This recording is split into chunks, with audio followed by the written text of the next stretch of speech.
Hello, beautiful, and welcome to the Finding Fertility podcast.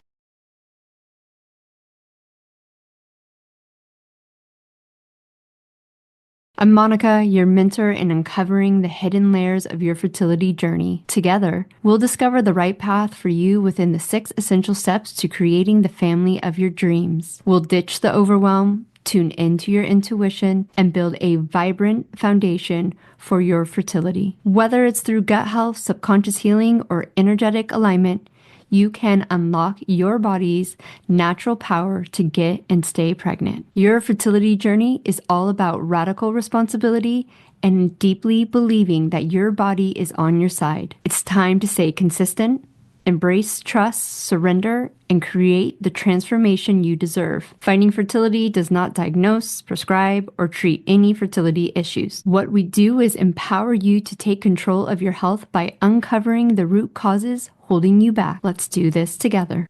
Happy Friday, y'all. Welcome back to another episode of Finding Fertility. I'm your host, Monica Cox. I'm truly honored you are here with me, becoming the conscious mama you were born to be. I have a lovely guest on, Leslie. I think we have a lot in common, and we're definitely here to really get you guys confident that your body is a healing machine. It wants to do what you want it to do. Your fertility is innate. So welcome, Leslie. Thank you so much, Monica. It's a real privilege to be here. One former infertility patient to another. We've been through the ringer, but as I said before, we're living proof that you can turn things around. You can be the mother you were always meant to be. And if I delivered at 43 after multiple doctors told me it wasn't possible, then you can too. Exactly. And so, yeah, I mean, I think our listeners are going to be really keen to hear your story. I know it might be a long journey, but you can give us the condensed version. Well, on the fertility side, I took about 8 years, start to finish, and I was your typical type A personality. I had a venture capital funded online matchmaking company. This was 1999, and I thought, this is time to think about having a baby. Couldn't get pregnant, did the usual IUIs, let's see if we can help things along, and eventually ended up moving from Hong Kong, where I was living, to Colorado, where there are some rather aggressive doctors when it comes to IVF, and they have great statistics with the CDC, but they will jump you to donor eggs relatively quickly. I did 4 IVFs without donor eggs, and then I did a 5th round with donor eggs. They didn't succeed. But the reason they didn't succeed was because I had autoimmune diseases that I was fighting. And so too high NK cells, tumor necrosis factor alpha, cytokines. And I was able to put two of those into remission. The third, Hashimoto's thyroiditis, so the lupus and rheumatoid arthritis, I put into remission using something called IVIG, or intravenous immunoglobulin. Mhm. And I completely changed my diet, my lifestyle, my sleep. I did trauma therapy. I did Mayan uterine massage. I did everything. And I did get the illnesses into remission. But what nobody had checked, because my symptoms were in my pain in my hands, and I'd gone to a rheumatologist, nobody had checked my thyroid. And that had been destroyed by the autoimmune conditions. And actually, Hashimoto's thyroiditis, lupus, and rheumatoid arthritis often come together like, prizes in a Happy Meal. Mm-hmm. Collect one, get all 3. And because it was in endocrinology and not rheumatology, it was never diagnosed, right? Often specialists are in their lane and they are not looking elsewhere. So once I got that fixed, I was treated with Armour thyroid, and because about 7/8 of my thyroid is missing. Mm-hmm. My doctor said, you're going to have to really take precaution if you don't want more children. And I just looked at him and laughed and said, you must be joking. I don't get pregnant.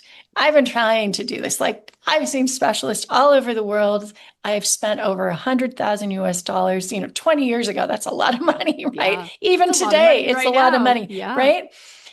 I don't get pregnant. And within a few weeks of starting the Armor thyroid, I was pregnant without having to chart or measure my temperature or anything. It was unbelievable. And as a result, I did subject my unborn child to probably too many ultrasounds because I just couldn't believe it. Yeah. Yeah. That's But fair enough. got a wonderful daughter now, and she's Yeah. 17 Yeah. No, or will be congratulations on 17. that. Thank you. Yeah. So through your journey, with the hindsight that we have, right? What would be there's no time machine. We go through our own journey, but now we have the gift to give other women going through this like some hindsight and say, hey, learn from our mistakes, from our journey. What are some of the top few things that you now say to women dealing with Well, autoimmune or and fertility, right? They come together sometimes. yeah, in both cases, I would say bring the body back to balance, and it has an innate wisdom to heal itself. Mhm. But it can't do it on its own. We sort of forget that we are constantly assaulted by stressors. Modern life is not what it used to be. It's not a safe environment for a woman who has been put here to reproduce. Yes. And, we have deadlines, we have bills to pay, we have commutes to make, we have late nights to stay up, either tending to a relative, another child, or some other emergency. And our diets are not friendly to us. The food we have available to eat, it's not easy to make the right choices.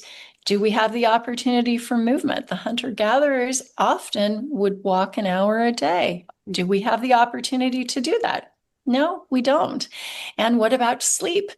I think it's very funny that the CEO of Netflix, when asked who his major competitor was, said sleep, not HBO or Discovery or, some other channel. It was sleep. So, stress, diet, poor sleep, poor movement, and sometimes poor social connections Mhm. all create a perfect storm for the body. And women's bodies are beautifully set up with so many micro antennae constantly scanning the horizon for threats and judging, is this the right time to bring a baby into the environment? Now, while we may think that we have the perfect environment, and in my case, I ended up quitting my work entirely in order to reduce the stress, I had not reckoned with the autoimmune conditions and what they were doing to my body, what they could do to a really important gland like the thyroid gland, which governs the heart and helps bring blood flow to the endometrium. We want a nice, juicy womb for that embryo to implant in, and we need our thyroid to help us with that. Right? I'd not thought about all the inflammation in my body. So even after I went into remission, I still had a relatively high C-reactive protein level, although the cytokines, the TNF alpha had dropped. So it's, you are a work in progress, but your body does have the control system. It knows how to heal itself, but just give it the space and the time it needs. The Chinese have a saying that patience and time are the two great healers. And I know every woman who wants to get pregnant, it doesn't happen immediately, says, I don't have time, I don't have time. Well, look, I thought I didn't have time, and it happened for me at 43. I met a woman recently who we were able to help, who was 47, first-time pregnancy. When we are at our healthiest, we are at our fertile peak. They're both linked. And so just focus on making yourself as healthy as possible and identify which of those things I mentioned sleep, movement, stress, food. Which of these things are things that you could improve on and start today? Just start with one change. And it Yeah. might just be reducing sugar to decrease inflammation, or it might be taking more anti-inflammatory foods into your diet, like omega-3 fatty acids, things like that. Yeah. I think a lot of our listeners are experts, right? They can be functional medicine practitioners themselves. And what I'm seeing is there's been this shift. We have the knowledge, like in our time, right? You went through this back in the early or late, maybe late 90s or early Early 2000s, 2000s, yeah, right? 2004, yeah. Yeah, I stepped into it about 2014. Well, no, before that, maybe 2011.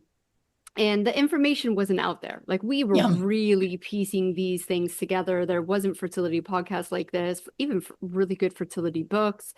And so the information is got out there with the holistic side on the physical. And so we have a lot of women saying, I've done it. I'm doing those things. Why am I not seeing the results? And just going back to what you said in that saying is the time and patience. Most of us are in this made up story because, our society has told us in the billion-dollar industry that is, IVF, IUI, the fertility industry has hijacked your conscious and subconscious and telling you the number of your birthday cakes are more important, or the number of candle on your birthday cakes are more important than your cellular health.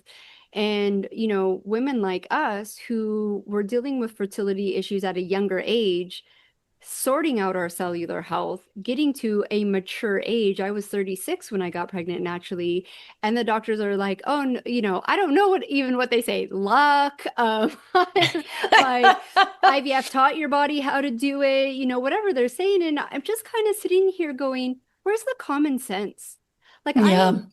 I'm wouldn't say that I'm this like, scientist or this doctor or someone who like sought out to know the endocrine system and gut health and all these things. If I could piece it together, if I could put one and one equals two together, what is going on with this industry? And so, what is your best advice when you have women who are doing all the right things and yet they're still, have this white knuckle grip on their journey and the control factor of like, okay, well, maybe if I tweak my diet or I tweak my supplements or I tweak this and I tweak this, going back to that saying, that time and patience, what would you say to them? Well, I think orthorexia, trying to over control things is a problem in and of itself. It's a disease in itself. We have to be able, this is somebody who's going through this right now is probably not going to want to hear me say this, but we have to be able to sink into the moment and accept the things we can't control and try to do our best to control what we can, but at the end of the day, have compassion for ourselves, right? Mm-hmm. And we can put a stress on ourselves by trying to tick all the boxes, make everything just right. I remember thinking, oh, my body temperature is not exactly right. Why isn't it? What can I do to get warmer? Mm-hmm. You can try to over control some of these things, but you obviously had an intuition, Monica, that actually just bringing your body back to baseline, bringing it back to homeostasis, to balance, was where the magic would happen. Mm-hmm. And for me, it was exactly the same. And I didn't have this philosophy just with the pregnancy, but it was also with my autoimmune conditions, with the lupus and the rheumatoid arthritis, because I was advised by my doctor to stop my fifth IVF, the one I'd lined up with donor eggs, which is so hard. You'll be familiar with the word Hapa because you're living in Hawaii. So I'm half Caucasian, half Taiwanese American. And as a result, it's like impossible to find a donor. At least then it was really difficult. And the best I could do was a girl who was half Italian, half South Korean. So there was a lot riding on these eggs. And I was thinking, I've spent so much time poring over all these profiles, like finding this needle in the haystack. And now you are telling me to stop this cycle. And she said, yeah, there's no point. Yeah. You have 5 good years left. That's it. And even if you're successful, you're going to, essentially she was saying you're going to be leaving a child motherless. So that was really difficult. And they did put me on immune suppressants. And philosophically, and like intuitively, I did not understand why I should suppress the immune system. I thought the immune system is there to protect me. Don't I want it to have some protection for me. Don't I just want to bring it back to balance? And it's this idea that we have to control systems in the body, over control. Let's control the immune system. That's the problem. Let's really knock it for four. And right, like all this control, but there is a magic, there's a harmony, there's a balance to the body, that yin yang that people talk about, and we have to find that balance, each one of us, for ourselves. And I would say if you feel any symptoms, if you feel fatigue when you see other women who are not fatigued, that's a symptom. Look it up, investigate. And I'm sure all your listeners are like you and me. I was so good at trying to investigate these things. But the missing puzzle piece was really thyroid. And in 2007, I just put every symptom I still had into Dr. Google, and I didn't have the benefit of AI, and it just Right. kept spitting out hypothyroid, hypothyroid, hypothyroid. Yeah. Went to the NHS GP, who said, your bloods are normal. I thought, no, I know they're not. Find another doctor. Went to a private doctor in London. Same thing, your bloods are normal. I went to the patient bulletin boards. This is where the real gold is at. We patients help each other. Hmm. We've been through the ringer. There's going to be somebody out there who has your condition, your set of symptoms, who will have made it work, and they're going to tell you how to do it. And so in my case, on these patient bulletin boards, I found a doctor through other patients who said, yep, the doctors themselves don't know how to diagnose it. Here's a wonderful doctor and in the south of England. Go and see him. And he told me essentially what I needed to do, which was to get this thyroid medication. It's not available in the UK, but it is in the US. I got it. And like I said, he wanted to balance my adrenals too. So I took an adrenal supplement, and then I did the thyroid hormone. And it was those two things together that it was like turning a key in a lock. Hmm. And your fertility comes back online again. Yeah. It's amazing. Yeah. The I mean, it's machinery works. right. It's innate. It's a hardwired in you. There's no nanotechnology out there like IVF that's going to show you what, we were designed for millennia to do. And I want to touch back on what your doctor who was told you to stop that IVF, Yeah, yeah, and her saying with radical honesty, you don't have enough, yeah, right? yeah, And yeah. what what people don't like to talk about, and I'm willing to talk about, is the long-term effects on the mother's health and the children's health through epigenetics. That when we're pushing ourselves through these treatments and we have this deep underlying issue, we are pushing our bodies through something that is telling us we don't have enough. We're barely Mm, keeping you alive. And now you want us to grow another human being and give that human being everything it needs to survive in this world. And the statistics are out there now, right? They're observations, they're not really studies, but IVF babies are 30% more likely and prone to have a whole host of issues. And in my deep belief, it's not the treatments. I mean, there might be some, you know, interaction with the drug or whatnot, but really it's the baseline of the mother's health.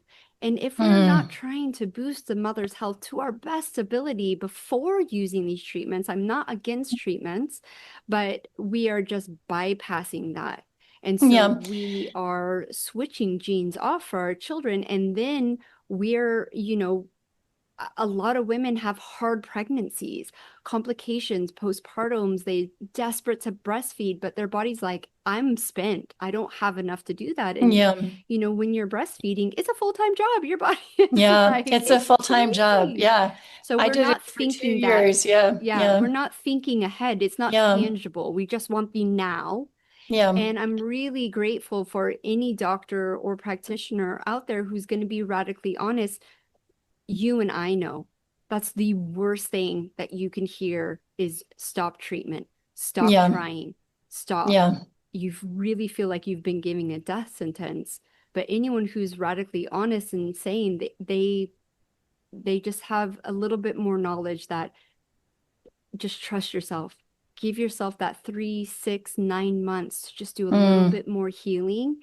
You're not wasting time. You're gaining back time, as you know, with your cellular age. Yeah. Yeah, that's very true. So, as you mentioned earlier, we have one age that is defined by the number of candles on our birthday cake. That's our chronological age. But we also have a biological age. And the irony is that at age 39, I was prematurely aged. I Mhm. couldn't get pregnant. I was full of inflammation. I had such high cytokines and TNF alpha, all these markers, these biomarkers of inflammation, that my doctor was telling me, you've got 5 years left. Well, I was the same age, 39 is the same age that my own father died. And it's very easy to tell ourselves if we have a parent die young, oh, this is my time too. Maybe I should believe them. Now I'm 60 and I have a biological age of 21. So this is what taking the extra few months brings you. You Yes. can reverse your biological age. And if you can do that, you reverse your fertility age, right? You can actually improve ovarian reserve. Yeah. And I think that any of us who are going on a fertility journey, all we care about is making sure that our ovarian reserve is good, our progesterone levels are healthy. We want to have a younger reproductive system. And it's possible. And you and I both know it, and we're proof positive that it can be done. So, very much this is this is something that I preach to people. And one of the reasons that I'm involved with this crazy molecule called spermidine is because of the fact that it activates this process called autophagy Mhm. or cell renewal, which was the subject of the 2016 Nobel Prize in Medicine or Physiology, won by Japanese scientists who have had the pleasure to meet and work with. And if we can renew our cells or maintain them and keep them functioning properly, if we can do the same with the mitochondria inside the cells, we have the opportunity to create younger building blocks. And all our tissues and organs, everything in the body, from our hair to our heart, is made up of these cells. Mhm. And the reproductive system is too. We have to have healthy mitochondria, healthy cells as well, in order to make eggs, for men to make healthy sperm. And we need to keep the inflammation down in order for the egg and the sperm to meet, create an embryo, and an embryo that implants in a healthy womb. Yes. So this is, one of the reasons that I love spermidine. It's got an absolutely terrible name. But the research that was conducted at the University of Oxford, and I live in Oxford, England, the research done here on the immune system, which showed that you can renew elderly immune cells, was what really got me fascinated. And the more that I dug, the more I realized that it impacted not just older immune cells, but all older cells. Mhm. And I've been on this now for about 6 years. And I think that it's probably one of the reasons why I got such a ludicrously low biological age. But all of us have the opportunity to get this compound into our diets. and it is in high quantities in mushrooms. Things like shiitake mushrooms are very high in spermidine. And you can get it in legumes, in peas. Here in the UK, people mock the Scottish and say, oh, they have salmon and mushy peas. But guess what? Yeah. Salmon full of omega-3s, anti-inflammatory, and mushy peas full of spermidine. You can get it in fermented foods, not all of them, but some of them. And natto. Now, you're in Hawaii, so you'll have wonderful Japanese markets. Any of you women who want to get more of this into your life, you can get it. Go to a Japanese market, get some natto. Not everybody likes it. It has kind of a strong smell, unusual mouthfeel, and a bit stringy around the face. But it's like a Japanese version of Stilton cheese. Not everybody who comes to England likes Stilton, right? It's very smelly. It's blue, it's mold, right? Yeah. So, but speaking of cheese, cheddar cheese, shout out to the cheesemakers of the Cheddar Valley here in the UK. You can get it in cheddar cheese. You can also get it in Parmesan. The closer to the rind, the higher the concentration. You can make a nice risotto with shiitake mushrooms if you want. Those are ways that you can do it. Unfortunately, in the West, we get about a quarter of what people say in Okinawa get. And as a result, this has an effect throughout the body. So spermidine is water soluble. It's like vitamin C. And normally, it's so important that when we're babies, we make it in our tissues. All of our life, we have the opportunity to make it in our gut biome, unless we've been exposed to broad spectrum antibiotics, which may then wipe out some of the friendly bacteria that can make it. That then means that as we get older and tissue production declines and gut biome production may be impaired or decline, we are very reliant on getting it from food. And Westerners are really not good at getting it in food.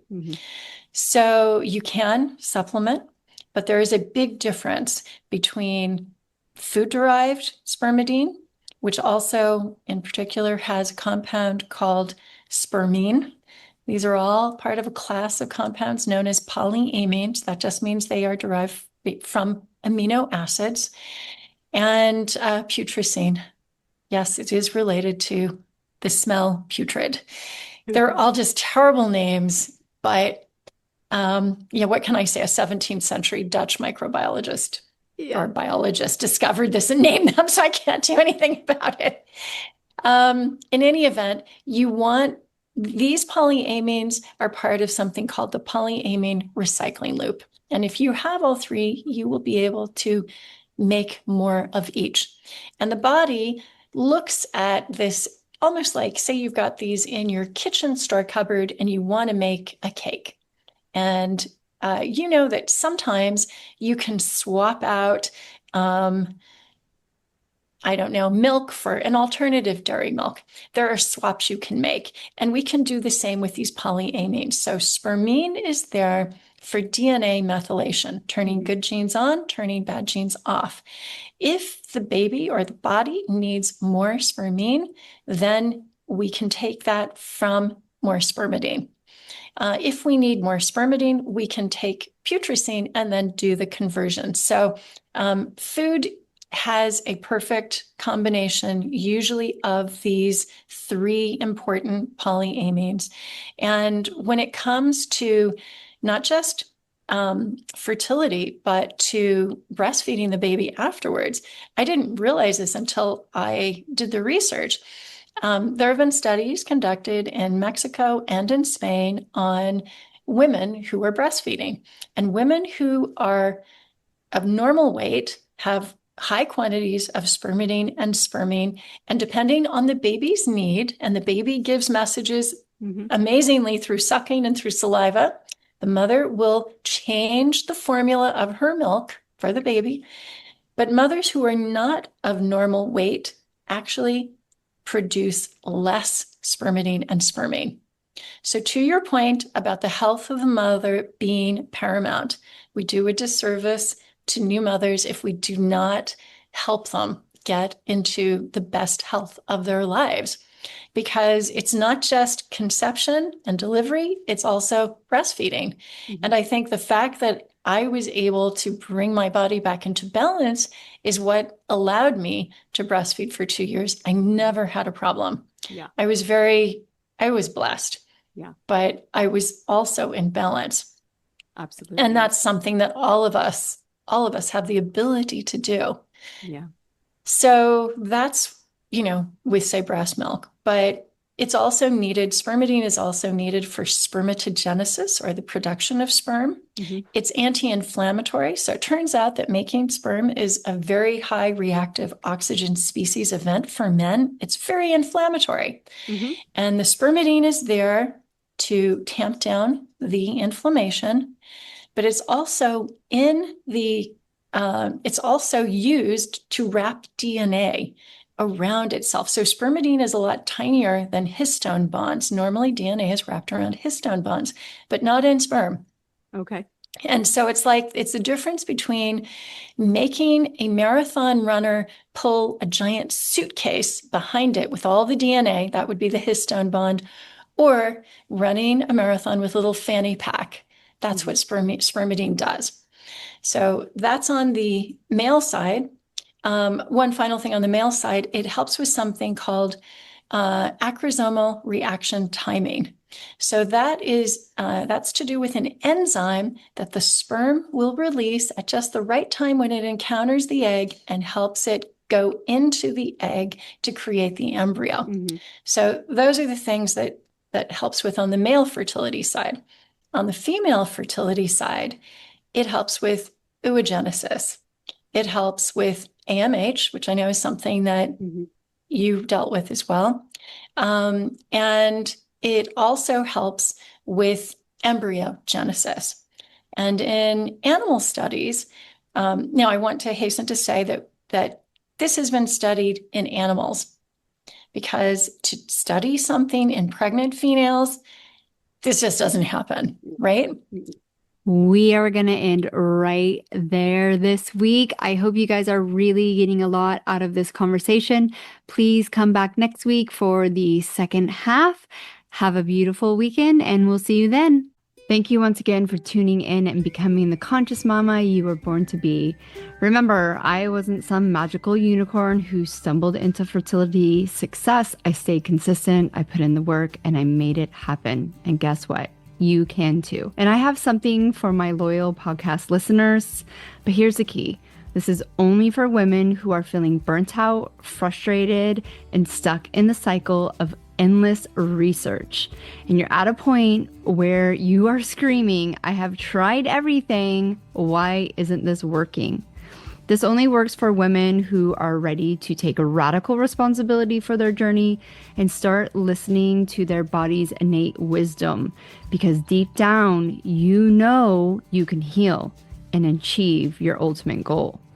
If that's not you yet, that's okay. Not everyone is ready yet to show up with ease, deeply connect to their energy, unlock subconscious patterns, and listen to their body's ability to come into full coherence. But for those who are ready, I'm offering something I only do with my paying clients, and this is a fertility breakthrough session.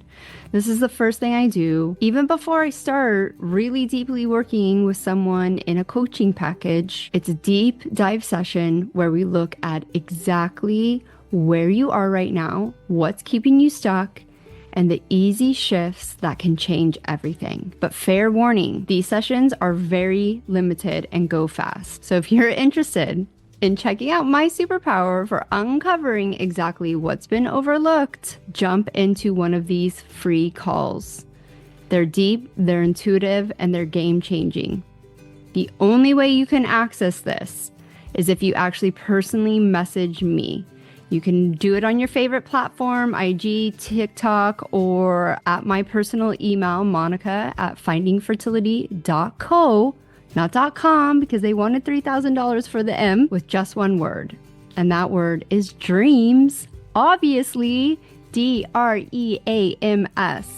And I'll make sure you get that link right away. Remember, this transformation happens when you stay committed to yourself. Trust your body, Follow your intuition, make it possible. The links that you need are down below. And if you are still here and you absolutely love this podcast, please take some time and leave me a review and help other women like you find this podcast to get the support they need. Help a sister out. Leave a review today.